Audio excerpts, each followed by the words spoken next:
Hi, my name is Keith and I'm known as the Florida Stone Man, and I'm going to make a video today talking about the biggest characteristic that you're spiritually awakening. If you paid attention, I'm in a different part of the beach and there's more people here and the water's a lot closer. It's a lot more beautiful, so I might do more videos on this side of the beach, but also it's prone to more interruptions, so I'll just have to edit in an interruption. Now, the biggest characteristic, and I'm going to talk about this in depth because this actually goes on different levels, but the biggest characteristic that you are very gifted, spiritually awakening, a whole bunch of characteristics in one is that you don't fit in. You have to really think about this. What happens when a whole bunch of light bulbs are out and one of them's on?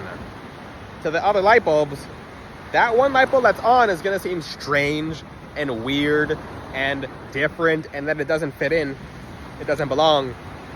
It's bright when the other ones are kind of not bright and it's the odd one out and it's really sticking out. This analogy I use for people who are going through high school, middle school, elementary school, and let's just say because people are at different evolutions and their spiritual journey before they get here. So whatever they were doing in a past life translated to this life, and now whatever gifts that they've had before, whatever they've encountered, whatever experience they have actually gets tucked into this life as well, even though it's buried and it takes a second to find it. Now, some people might have seen this. So some people are so much more spiritually gifted, and no, I'm not putting anyone down because everyone has gifts in different places. The thing is, there's higher gifts, the astral gifts, and the lower gifts, more the physical gifts. There's gifts of manifestation, which are kind of the in-between. It's like the magician card from the tarot deck. But there are so many different gifts. But for the people who have them open when they get here, they're definitely the odd ones out. You might have been experiencing this when you were a kid. For example, for extremely gifted spiritual people, they see stuff when they're younger that no one else sees, and it starts off with that person feeling like they're crazy, or like you're seeing your grandmother when your grandmother passed 2 or 3 years ago, and grandma's asking for candy. And you tell your mother this, or actually, if you're born in a spiritual family or they know about it, they'll be like, okay, that's all right. I mean, give grandma some candy then. And they'll let the kid do it, or they'll actually do it themselves because they know what it means. But for people who are extremely spiritually gifted, this is the tough part. For people extremely spiritually gifted, this happens. This happens because the responsibility is on you. But you're placed in a family of people who are not spiritually gifted. Why is this? And for some of the people watching this video who have a lot of spiritual gifts and kind of struggle with it, why are you placed in a family of just unspiritual, ungifted people? And I'm not being harsh by saying that. It's because you're supposed to help wake them up. It's actually your responsibility. It's not your responsibility to fully wake them up, but it's your responsibility to give them a nudge, to get their eyes kind of like open, because no one else would have. And they would have not taken anyone else's word outside of their blood. So the responsibility is on you. You have to get people thinking. It's not a fun responsibility, but the rewards are very great. The rewards of this are you opening many more spiritual gifts. And I've talked about what spiritual gifts actually are in previous videos. You'll have to watch those videos. So there's general ones. There's clairvoyant gifts, clairaudient gifts, speaking with angels, seeing angels, hearing them talk out loud. What else? There's so many different gifts. There's gifts of the weather. There's gifts, like sometimes people, wherever they go, it's sunny. Wherever someone goes, it's always cloudy and rainy. There's gifts of the weather. There's gifts of being able to predict things before they happen. There's being able to smell things before they happen. Like, for example, you can smell when someone's about to... This is actually a thing. This is an interesting gift. You can smell... You know how everyone has their own different smell? Well, sometimes you can smell them before they actually message you, so that you, or even when they're thinking about you, you'll be able to smell them. That's clear olfactory. I don't know how to say that gift. Clear smelling. So basically, when it comes to gifts, and there's so much more gifts. There's the kinesises, which you have to Google those. You have to study spiritual gifts. I mean, I know Google is starting to de-algorize, or I don't know how to say that word, de-algorithmize a whole bunch of information on spiritual gifts. So you'll have to find them out yourself. Stuff like the stuff people don't think exists, like telekinesis and stuff like that, does exist. It's out there. You got to find it for yourself. I'll leave it at that. But when it comes to, actually, there's some released stuff online about that I'm not teaching on my channel. But when it comes to everything about opening your spiritual gifts, it's addressing that you're different from everyone else. So some people might already have their spiritual gifts open. Some people might be opening. It doesn't really matter, because once you recognize that you're different from everyone else is when you start making the different changes. So this might be happening to you right now. This might have happened to you as a kid. Whenever it happens to you in life, it's not easy. No one said it's going to be easy. Another analogy is, like, why are all these gift tests? I mean, because you'll get the biggest tests in the world before you get your gifts. What will happen is people will insert their opinions about you. People will tell you what they think about you and your spirituality and how it's weird and how it's different. If these people had opinions that mattered, one, they would be getting paid for their opinion, or two, their opinion would be making some kind of difference in their own life to create some kind of change to get them out of their situation. Ooh, ouch. Yeah, you should not value other people's opinions at all that put you down. Because if their opinions actually mattered, it would pull them out of their own rut where they're not happy. These people are living, walking, sleepwalkers. They're subconsciously unhappy. They're living lives, but they're getting by. They're not elevating. They're going down, but it's very slowly, but it's still going down. Sometimes, when you're the gifted person born into a spiritual family, when you're a gifted person born into a spiritual family, what you do is you're helping the rest of your family grow and expand, and your family is, you might notice it because some of you have that spiritual mother or spiritual father who would visit the friend's house and help them out with some energy healing, etc. That might have been a part of some of your families, but if it's not, and this is most of the time in this generation, in this day and age, people who are born into families that are just not spiritual at all, you either accept being different and weird and you make some space and you kind of help them from a distance, or you offer the help and then you can't say that no one ever has helped them, and they'll find their lessons on their own. You did your best. You can lead a horse to water, but you can't make them drink the water. You can show them the lesson, but you can't make them study the lesson. That has to be in their own soul, their own heart, their own desire. So as a spiritually gifted person, you might have less friends, a lot less friends. You might just have one or two friends.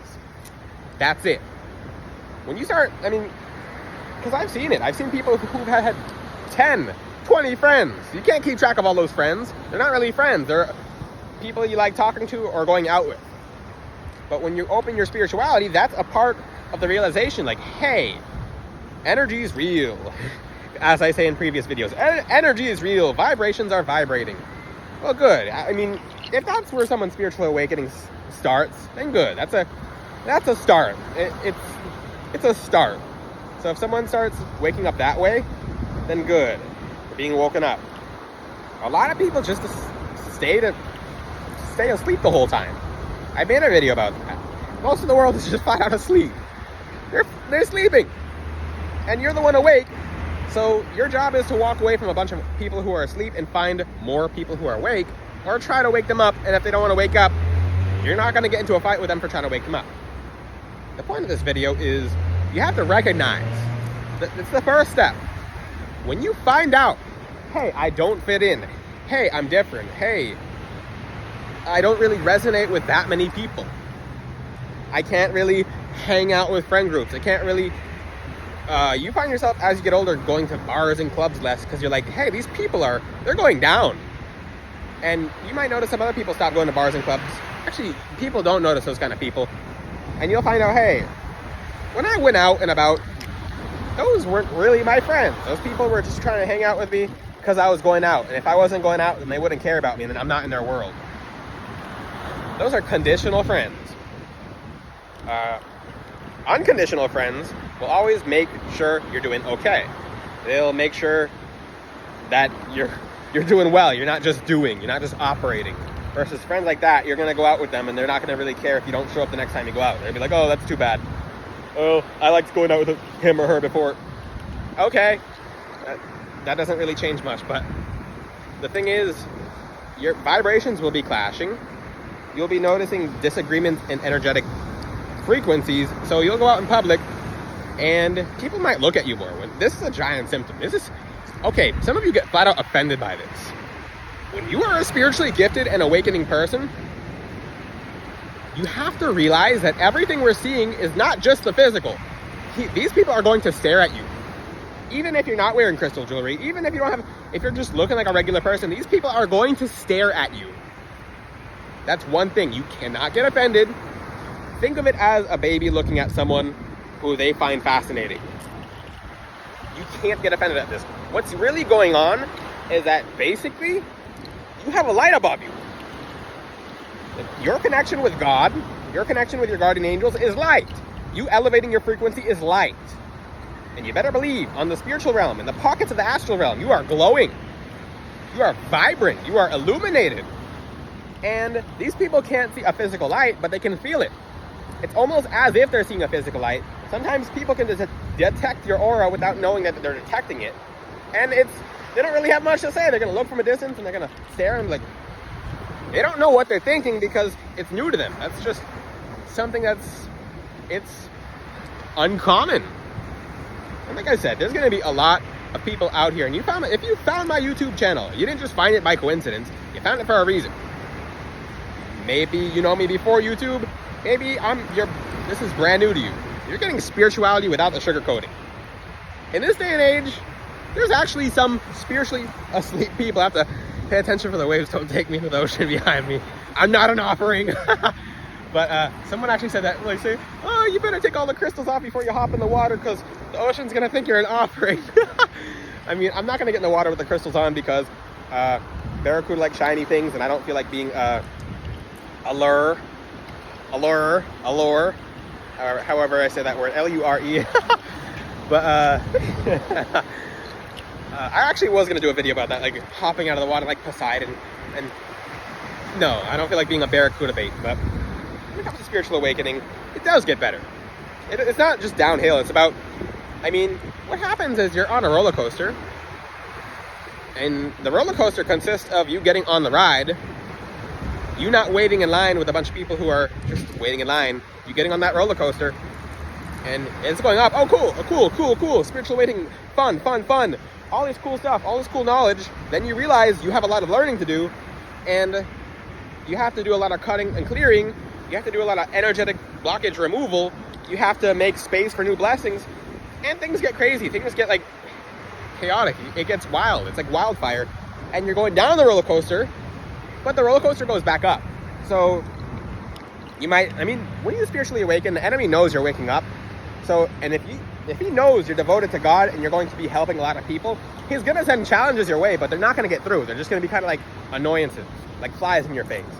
Some of you might experience actual flies from this symptom, but then the roller coaster goes down. But if you just know that if you just know, I don't know, you can ride a bike on the sand. Oh, it's a beach bike. Cool. Like I said, this is that public beach, and it's the last thing I was expecting, but but if you know that the spiritual journey is going up and down, and this might affect, the thing about this is people think it's one section of your spirituality awakening that gets affected. Like, oh, it's just home and family. Oh, it's just this, it's just that. It could be anything. It could be finances, it could be your car, it could be your friendship situation, it could be your life, your love life, etc. Everything will go up and down. One, because everything is planetary related as well, because it's just different challenges we'll be facing over time. Two, with new challenges, you're gonna see, brand new challenges, you're gonna see brand new blessings. These challenges are a test to see if you fold. The enemy does send you tests to see if you break, because he sees what's coming. It's like, okay, this person's going, For example, let's just say you've been applying for jobs, you can't get into you can't find the job, etc. And the enemy knows in about 2.5 weeks, you're about to get into an Uber, and you're like, someone's gonna put you in touch with like the head of a corporation, and now you're gonna get big. You're gonna go big very quickly, and you couldn't even find a job 2 weeks ago. Guess what? The enemy can see that. When we see sunlight, it's 8 hours late when it hits us. The enemy sees what God has in store for you. And guess what he's going to do? He's going to try to make it so that you can't receive it. He's going to send tests. He's going to send things to have you flipping out. He's going to send more disappointment. He's going to send more challenges. So if you stay strong and you're like, okay, you don't take it personal. Don't take it personal. Some people take it so personal, they think it's God doing it to them. If you're not doing anything wrong and you're doing everything right, and you're seeing these tests come to you, think of it as a compliment. Think of these tests as a compliment. Hey, there's some craziness going on. It feels like the world's ending. Well, thank you. I'm doing everything right. I'm on the right track. I'm asking God for help.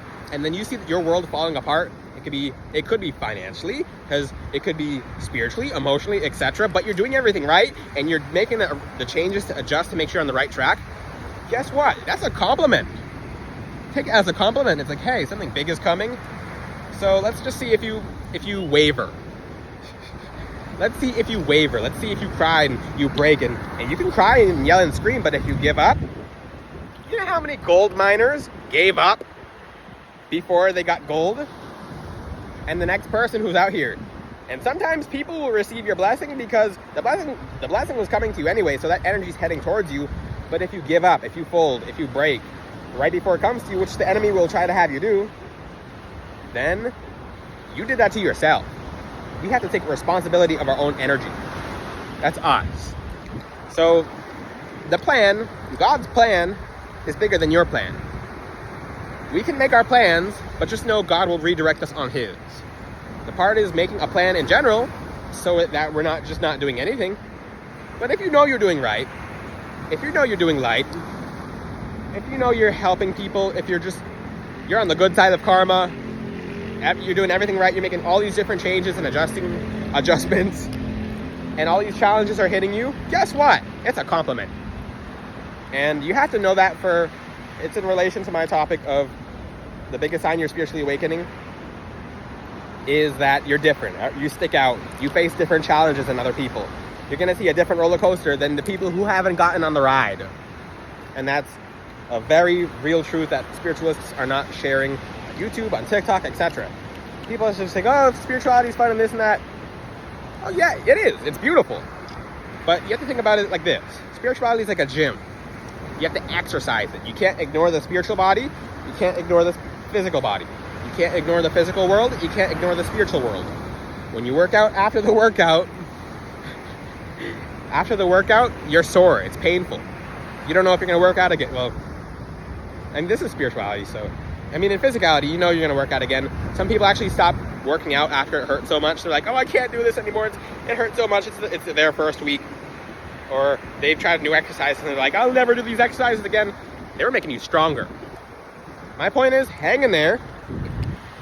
For those who are spiritually awakening and who have extra gift sets, you will face more challenges, but you have way bigger rewards, ever. You're gonna see. You will see. Just keep doing good and nothing but good will come to you. If you have any questions, ask them in the comment section. Make sure you guys are moving yourself closer to God every day and doing everything right, and everything good will come to you. Till then, I'll see you guys next time. Ciao.